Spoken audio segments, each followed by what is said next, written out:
Video में व्यक्त विचार और राय अतिथि वक्ता के हैं। दर्शकों को विवेक की सलाह दी जाती है।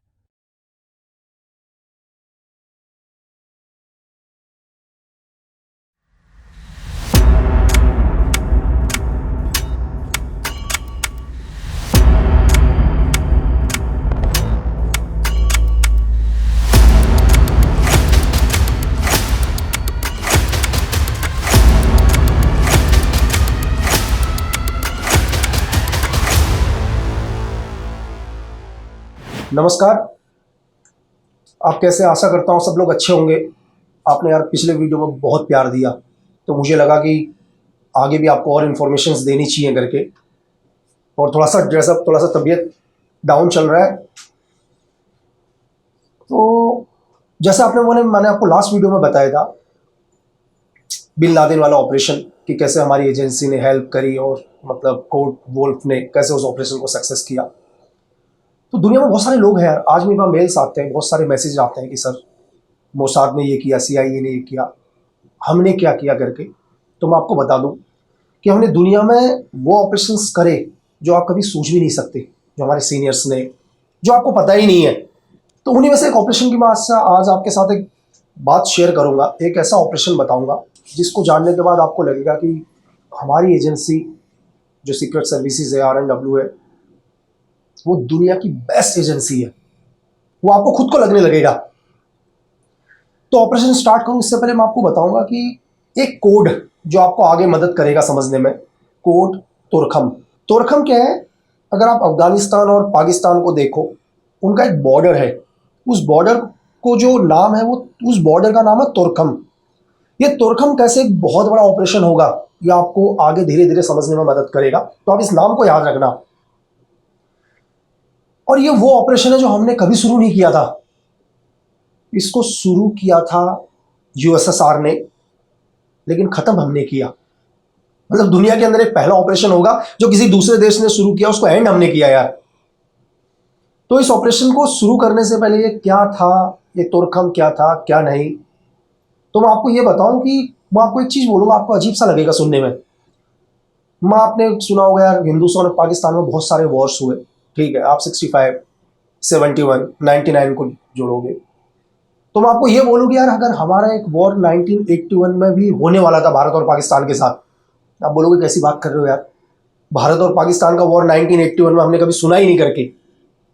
तो मैं आपको बता दूं कि एक ऐसी सिचुएशन पैदा हो गई थी कि अगर इस कोड को डिकोड नहीं किया जाता, तोरखम को, तो शायद ये वॉर भी हो सकता था। एक ऐसा कोड जो हमारी एजेंसी ने डिकोड कर दिया यार, और नहीं करते तो 100% वॉर हो जाता भारत और पाकिस्तान का 1981 में। ये क्या था कोड तोरखम, ये वॉर के सिचुएशन कैसे पैदा हुए, USSR का ये कोड क्या था, ये हमारी कहानी में आगे जानने को मिलेगा। तो हम थोड़ी सी इससे पहले क्या है, इस कहानी को समझने के लिए मैं आपको थोड़ा सा हमारे हिंदुस्तान की राजनीति बताऊं। थोड़ा सा मुझे पीछे आना पड़ेगा। हम आते हैं 1977 में। तो 20 मार्च का दिन था।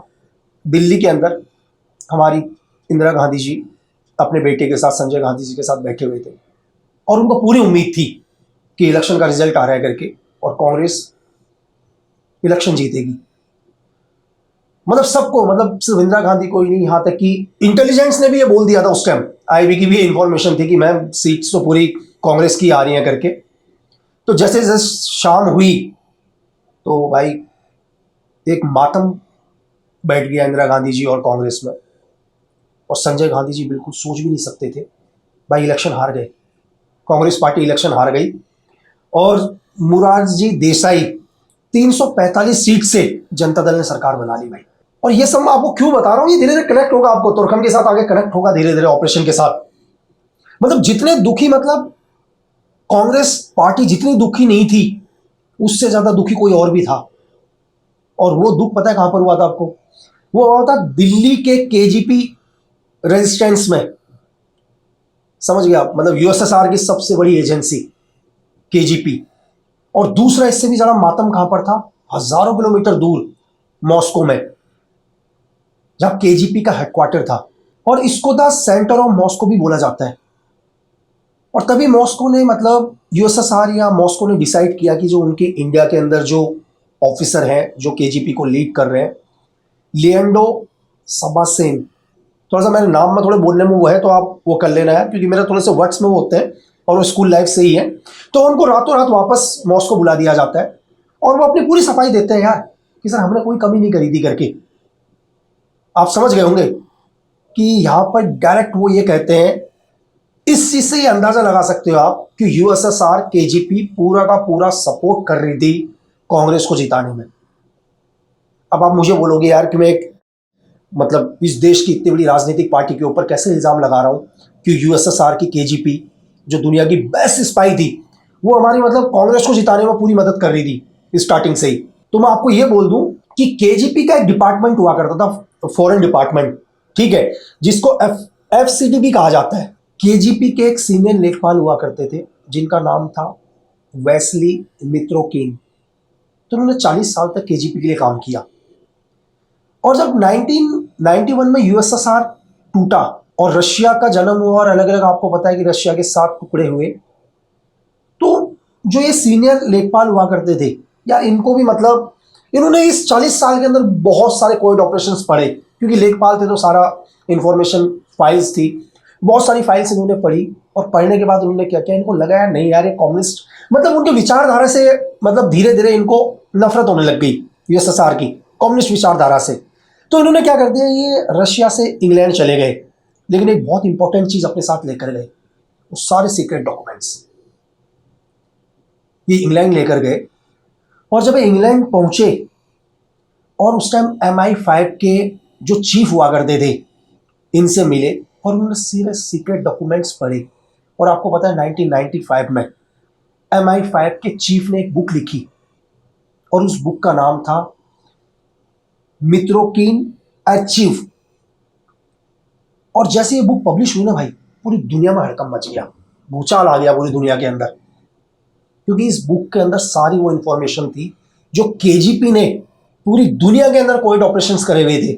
और मैं उसी कोविड ऑपरेशन की बात कर रहा हूं अभी, जो आपको जस्ट मैंने थोड़ी देर पहले बताया कि कैसे केजीपी कांग्रेस को पूरा सपोर्ट कर रही थी कि हिंदुस्तान में कांग्रेस की सरकार बने और माननीय इंदिरा गांधी प्राइम मिनिस्टर बने। ये उसी बुक में है, बुक नंबर आप 18 पे चैप्टर नंबर 18 के अंदर जाओगे तो इस पूरी इंफॉर्मेशन आपको मिलेगी इसमें।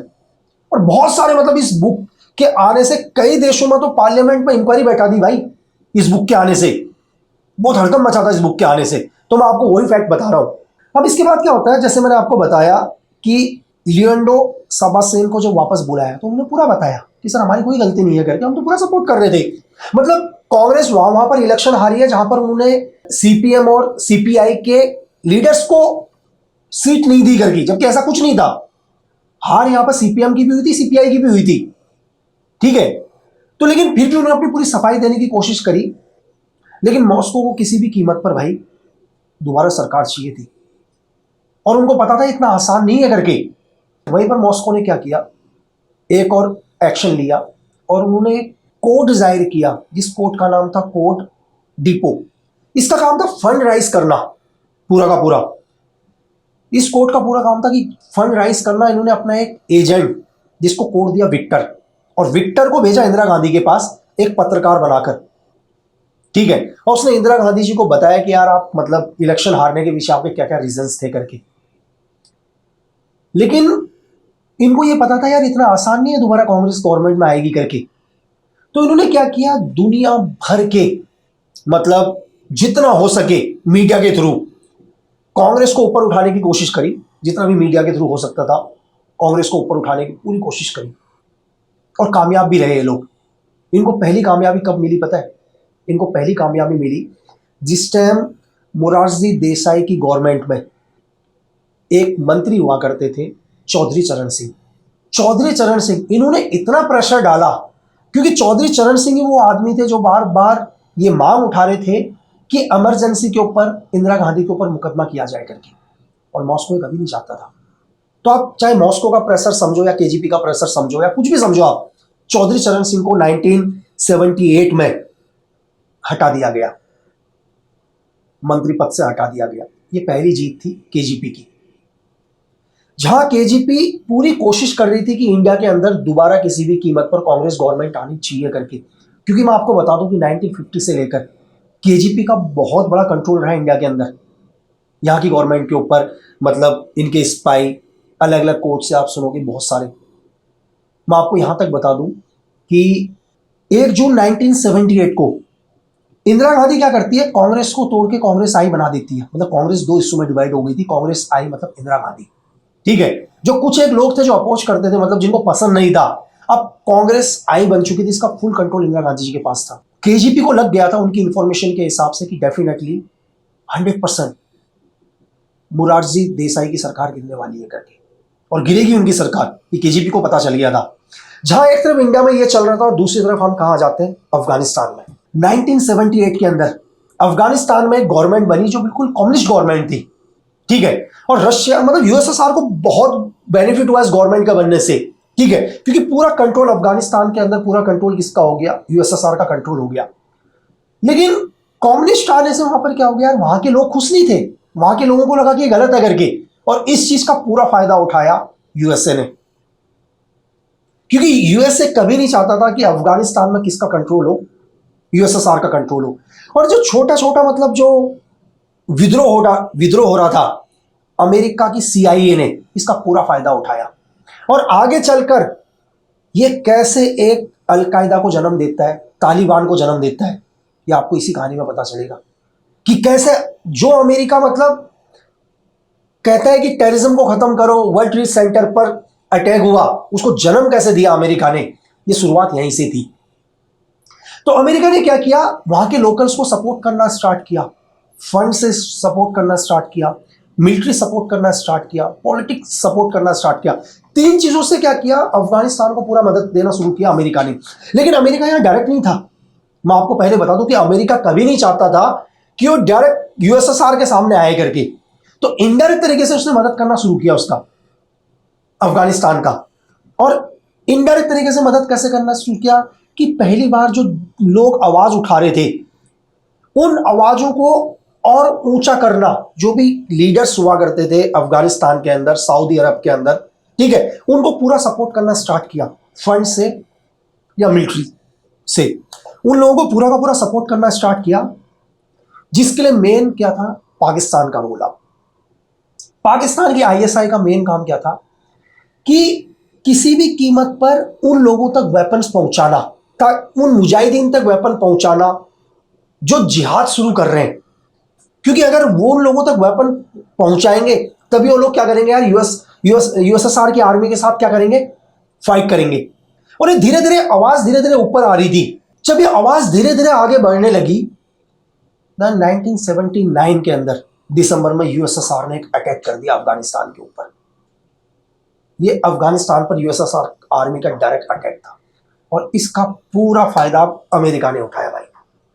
अब सऊदी अरब भी क्या हो गया, और जितने भी मोमेंट्स, जितने भी अरब देश हैं, इस सारे अफगानिस्तान के सपोर्ट में आ गए, क्योंकि बैक में यूएस था। उन लोगों को कहीं ना कहीं लगा कि इस्लाम खतरे में है भाई, बस तो इस्लाम खत्म हो जाएगा करके।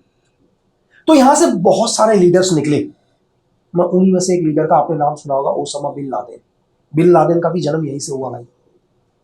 इसी यूएसएसआर और अफगान का जो वॉर था, यहां से बिन लादेन का भी जन्म होता है। और आगे जाके हमारा जो कोड था, मैंने आपको बताया तुर्कम के साथ ये सब कनेक्ट कैसे होंगे, ये आपको आगे पता चलेगा। तो अमेरिका ने पूरा का पूरा इन मुजाहिदीन को ट्रेनिंग देना शुरू किया, किससे, पाकिस्तान की आर्मी से, जिसके लिए पाकिस्तान को बहुत पैसा मिला, पाकिस्तान आर्मी को दबा के पैसा मिला। और आईएसआई ने क्या किया, जो भी मुजाहिदीन थे उनको पूरी ट्रेन करना शुरू कर दिया भाई। क्योंकि आईएसआई को क्या बेनिफिट हो रहा था इससे, आईएसआई को ये बेनिफिट हो रहा था, तो दबा के पैसा मिल रहा था यूएस की तरफ से, ठीक है। सपोज करो यूएस उन्हें 1000 रुपए दे रही है कि अफगानिस्तान के अंदर या मुजाहिदीन को तुम लोग 1000 रुपए दो करके, आईएसआई क्या कर रही है, 800 रुपए अपने पास रख रही है, सिर्फ 200 रुपए वहां तक पहुंचा रही है। एक तो वहां भी कमीशन खा रही है, और जो यूएस की गवर्नमेंट है वो भी आईएसआई को एड फंडिंग दे रही है। तो ये समझ लो कि भाई पाकिस्तान का तो हाथ और सर दोनों घी की कढ़ाई में थे, ठीक है। तो पाकिस्तान तो चाहता था कि ये वॉर और आगे तक जाए करके, और कंटिन्यू धीरे धीरे क्या हुआ, अफगानिस्तान के अंदर एक कोल्ड वॉर होना शुरू हो गया भाई, ठीक है। तालिबान का जन्म हुआ और एक कोल्ड वॉर होना शुरू हो गया, पूरा बैक सपोर्ट अमेरिका का, ठीक है। और यूएसएसआर, रशिया, मतलब यूएसएसआर का पूरा फाइट वहां के मुजाहिदीन के साथ। अब यहाँ पर रशिया 2 जगह पर उलझ गया यार, या तो यहाँ गवर्नमेंट, यहाँ तो इंडिया में गवर्नमेंट कांग्रेस की नहीं है, ठीक है, और यहाँ यूएसएसआर का वॉर अफगान के साथ स्टार्ट हो चुका है। रशिया का कंटिन्यू 2 तरफ फंस गया रशिया, ठीक है, रशिया मतलब यूएसएसआर उस टाइम, वो दो जगह फंस गया। अब दोनों जगह यार कंटिन्यू क्या हुआ, यूएसएसआर में भी धीरे धीरे क्या हो गया, वहां के लोग भी गुस्सा हो गए भाई कि यार हमारा क्या मतलब है अफगानिस्तान के अंदर करके। धीरे धीरे अफगानिस्तान मतलब यूएसएसआर के अंदर भी लोगों के अंदर आक्रोश होना शुरू हो गया। और तभी हिंदुस्तान के अंदर सरकार गिर गई 3 साल में, मोरारजी देसाई की सरकार गिर गई और इलेक्शन होता है और माननीय इंदिरा गांधी जी पूर्ण बहुमत से जीतती है यार। और 1980 में 351 सीट आती है इंदिरा गांधी जी को और दोबारा कांग्रेस की सरकार बनती है। तो इंदिरा गांधी जी की सरकार आने के बाद इंदिरा गांधी जी दोबारा कोड विक्टर से मिलना चाहती है, जो एक जर्नलिस्ट के रूप में आए थे, लेकिन विक्टर इंदिरा गांधी जी से नहीं मिल पाते। ठीक है, क्योंकि विक्टर जब तक जा चुके थे, क्योंकि कोई पत्रकार थे ही नहीं भाई, केजीपी के एक एजेंट थे ना। और तभी क्या होता है, संजय गांधी के खेमे में भी, संजय गांधी उस टाइम बहुत पावर में आ गए थे भाई, बहुत ही पावरफुल, और दुनिया को लग गया था कि यार संजय गांधी मतलब नेक्स्ट, मतलब अगर राजनीति के अंदर कहते हैं ना जैसे नेक्स्ट वारिस कौन होगा आपका, तो पूरी दुनिया को पता था कि इंदिरा गांधी के बाद संजय गांधी। लेकिन संजय गांधी के खेमे में भी एक कोड था, कोड पूरी। ये कौन था किसी को नहीं पता दुनिया में, एक कोड था, और एक कोड था केजीपी का एक एजेंट। और वो यूएसएसआर को बताता है, केजीपी को बताता है कि भाई नहीं है संजय गांधी खुश, ठीक है, वो नहीं है मतलब यूएसएसआर या कम्युनिस्ट से खुश नहीं है संजय गांधी। तो केजीपी को लगा यार कि संजय गांधी मतलब दिक्कत हो सकती है आगे के लिए, क्योंकि उनका बहुत प्लानिंग, मैंने आपको बताया 1950 से यूएसएसआर का या केजीपी का पूरा पूरा इन्वॉल्व था हमारी राजनीति के अंदर। और 1980 में संजय गांधी का एक प्लेन क्रैश के अंदर, जैसे आप सब लोगों ने सुना है कि संजय गांधी प्लेन क्रैश के अंदर मारे जाते हैं। हिंदुस्तान में मातम था पूरा का पूरा, लेकिन एक ऐसी जगह थी जहां उस रात को जश्न हुआ, वो था केजीपी हेडक्वार्टर मॉस्को के अंदर। अब आप समझ गए, मुझसे बेहतर आप समझ सकते हैं कि मैं क्या कहना चाह रहा हूं करके। तो यहां का क्लियर हो गया, मतलब यूएसएसआर का, यहां केजीपी का जो भी मोटो था क्लियर हो गया कि इंदिरा गांधी की यहां सरकार बनी है, यहां सब कुछ सही चल रहा है। लेकिन अभी भी कहां सही नहीं चल रहा था, अफगानिस्तान में वॉर कंटिन्यू जारी था। ठीक है, अब कैसे अफगानिस्तान के अंदर यूएसएसआर अपना पूरा कंट्रोल ले ले। अब इंडिया से उनका सब कुछ ठीक है भाई, जो जिसकी गवर्नमेंट चाहते थे वो आ गई, ठीक है, सब सही चल रहा है उनका, लेकिन अभी भी उनका अफगानिस्तान उनके कंट्रोल में नहीं है, क्योंकि कंटिन्यू मुजाहिदीन उनके ऊपर भारी पड़ रहे हैं। हर रोज यूएसएसआर की आर्मी मारी जा रही है। ठीक है, मैं आपको मुजाहिदीन तालिबान के बारे में एक चीज बता दूं कि तालिबान ने कभी जिंदगी में हारी नहीं मानी यार। यूएसएसआर को समझ में ही नहीं आ रहा था हम क्या करें करके। तभी उन्हें एक इंफॉर्मेशन मिलती है कि यूएसए ने एक ऑपरेशन स्टार्ट कर दिया जिसका नाम है साइक्लोन। और ये डायरेक्ट क्या था, साइक्लोन जो ऑपरेशन था यूएस का, सीआईए का ऑपरेशन था ये। और ये ऑपरेशन था डायरेक्ट किसकी हेल्प करना, तालिबान की हेल्प करना, या उस हर आदमी की हेल्प करना जो यूएसएसआर के खिलाफ था। और ये इंफॉर्मेशन किसको मिल गई, केजीपी को भी मिल गई भाई, कि यूएसए ने ऑपरेशन स्टार्ट कर दिया साइक्लोन इनडायरेक्ट तरीके से। इस ऑपरेशन के 3 टास्क हैं, फुल फंडिंग जितना चाहिए, फुल मिलिट्री सपोर्ट जितना चाहिए, फुल पॉलिटिकल सपोर्ट जितना भी चाहिए, बस कैसे भी करके यूएसएसआर को दोबारा बैकफुट फेंकना अफगानिस्तान की धरती से। अब इन दोनों का तो अपना चल ही रहा है, मतलब वॉर तो आपस में चल ही रहा है ना पूरा का पूरा। हर रोज लोग मर रहे हैं, हजारों लोग मर रहे हैं, पर दुनिया में किसी को कोई फर्क नहीं पड़ रहा, कोई वॉर के खिलाफ आवाज नहीं उठा रहा। तभी हमारी एजेंसी को एक इंफॉर्मेशन मिलती है, और एक ऐसी इंफॉर्मेशन मिलती है कि हमारे हिंदुस्तान में भूचाल आ जाता है यार, मतलब आम पब्लिक में नहीं, सीक्रेट सर्विसेज के अंदर, ठीक है, पीएमओ के अंदर। और वो इंफॉर्मेशन थी कि हिंदुस्तान और पाकिस्तान, मतलब इंफॉर्मेशन क्या थी कि पाकिस्तान हिंदुस्तान के ऊपर अटैक करने वाला है, और वो था ऑपरेशन तोरखम, जो मैंने आपको स्टार्टिंग में बोला था। एक ऐसी इंफॉर्मेशन हमारी एजेंसी के हाथ में लगी जिस ऑपरेशन का नाम था ऑपरेशन तोरखम, कोड तोरखम। और कोड तोरखम क्या था कि पाकिस्तान 1971 के वॉर का बदला लेने के लिए हमारे ऊपर कभी भी अटैक कर सकता है करके। भाई लेकिन क्यों, अब ये इंफॉर्मेशन कैसे हमें लगी, मतलब भाई क्यों पाकिस्तान हमारे ऊपर अटैक करेगा। कोट तोरखम है क्या? ये कोट तोरखम किसने स्टार्ट किया? इसके पीछे दुनिया में कौन है? कौन चाहता है कि पाकिस्तान हिंदुस्तान के ऊपर अटैक करे? और इस कोड को कैसे डिकोड किया गया करके और एक वॉर को रोका भाई। और आपको पता है, जितना हमारे अंदर भूचाल आया था ना हमारी एजेंसी में, उतना ही भूचाल पाकिस्तान में भी आया था भाई, आईएसआई के हेडक्वार्टर में या वहां के पीएमओ में। अब आप बोलोगे यार कैसे? क्योंकि आईएसआई को भी एक इंफॉर्मेशन मिली, सेम ऑपरेशन तुरखम यानी कि कोड तुरखम, और पाकिस्तान को भी यह पता चला भाई कि इंडिया हमारे ऊपर अटैक करने वाला है करके। आप बिल्कुल सही सुन रहे हैं, मतलब हमें एक इंफॉर्मेशन मिलती है, बहुत हाईली इंफॉर्मेशन, और ऐसा नहीं कि इंफॉर्मेशन बहुत छोटी जगह से आई है, जहां से इंफॉर्मेशन आई बहुत पावरफुल आदमी, ठीक है, हमारे बहुत सीनियर एजेंट जो उस टाइम श्रीलंका में बैठे हुए थे, उनके थ्रू इंफॉर्मेशन आती है कि पाकिस्तान हमारे ऊपर अटैक करने वाला है करके, और सेम वैसी पाकिस्तान को भी इंफॉर्मेशन आती है कि इंडिया उसके ऊपर अटैक करने वाला है 1981 के ऊपर। आप समझ सकते हैं, जब दो देशों के पास इंफॉर्मेशन गई है तो उसका रिएक्शन क्या होगा। बिल्कुल हम धीरे धीरे हमने ये सोचा कि यार पाकिस्तान हमारे ऊपर अटैक करे, हमें पहले अटैक करना चाहिए करके, और वहां पाकिस्तान को लग रहा है कि इंडिया कुछ करे तो मैं कर लेता हूं। लेकिन इस वॉर को कैसे रोका, इस कोड तुरखम को कैसे डिकोड किया गया करके, ये हम अगले एपिसोड में बताएंगे आपको कि इस पूरे कोड के पीछे कौन मास्टरमाइंड था, कौन चाहता था कि हिंदुस्तान और पाकिस्तान दोबारा एक वॉर में चला जाए। हजारों लोग मरे, उन्हें कोई फर्क नहीं पड़ता, लेकिन किसका फायदा होने वाला था इस सब के पीछे, ये हम आपको अपनी अगली कहानी में बताएंगे यार। तब तक आप सबसे मैं इजाजत चाहूंगा, और आपने बहुत प्यार दिया, बहुत सारा, उसके लिए मैं तहे दिल से आपको बहुत थैंक्स बोलता हूं।